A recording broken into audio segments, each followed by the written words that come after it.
Finalzinho do Giro Nordeste, mas ainda dá tempo de chamar Carla Soraya para mais uma participação. Carla, da TV Ceará. Obrigada, Juraci. Acabou de falar sobre a intervenção militar, né? Muitas das pessoas que apoiam o governo do presidente Jair Bolsonaro e vão para as manifestações continuam pedindo a intervenção militar. Essas pessoas ainda não perceberam que, como o senhor mesmo chamou, o partido militar já está no poder? E uma segunda questão que pode ser respondida também de forma fácil. A doença, né, agora do presidente Jair Bolsonaro pode torná-lo forte de novo? Ele vai usar como mais uma força para tentar se reeleger?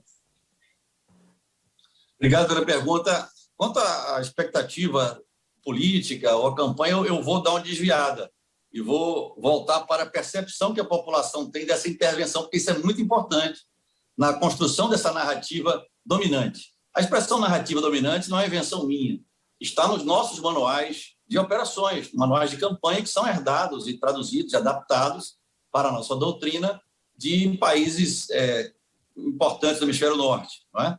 Então, a guerra da informação, a guerra das informações é muito importante. E essa história, eu uso a palavra história, de intervenção, tem sido disseminada exatamente para gerar uma percepção na população brasileira, principalmente as que se informam por intermédio de mídias como o Zap, etc., a famosa rede do tio do pavê, aquela coisa que a gente já conhece bem, né, nas nossas circunvizinhanças sociais. Eles vão ter essa ideia de que uma intervenção é válida e também vão ter ideias de que se evitasse a intervenção, se as Forças Armadas evitarem a intervenção do presidente ou das, digamos, polícias militares, ou os tenentes e capitães sendo, digamos, a massa de manobra do presidente, também vão aplaudir as Forças Armadas por evitarem a intervenção.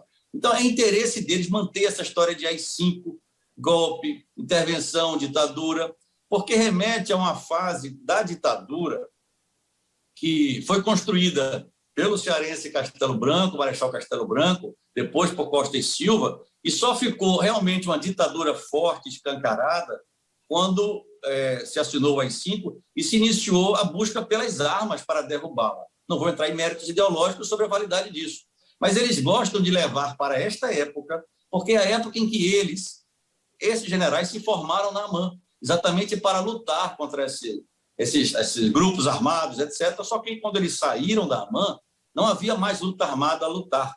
Havia uma abertura a construir, por decisão do presidente Geisel, também um general, também ditador. Mas ele já tinha percebido, por pressões e por reflexões, que era necessário controlar a abertura. Eles nunca entenderam isso e tentaram, ao longo de todo o processo, dificultar essa consolidação e essa construção de transição que foi exemplar do Brasil. Talvez a justiça de transição não devesse ter acontecido em 2013, com a Comissão Nacional da Verdade, ainda que não fosse uma justiça de transição, apenas um relato da verdade.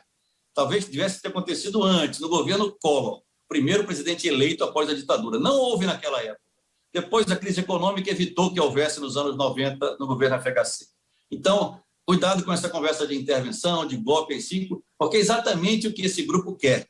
Esta narrativa dominando as capas dos jornais, enquanto os debates da sociedade, privatizações estatais, construção do Estado, saúde pública, passam para o segundo plano, já que ficamos 3 meses discutindo se o presidente ia indicar o seu filho, Eduardo, para ser embaixador dos Estados Unidos. Ele nunca ia indicar. Aquilo foi só um flare, foi só uma isca para distrair as nossas atenções, né? E se a população não percebe, é porque muitos analistas ainda não perceberam que esse é um governo orquestrado, é um governo montado. Não é por acaso que meia dúzia de generais passavam na porta do Vivendas da Barra e o presidente chamou para montar o seu governo. Bolsonaro foi montado por eles.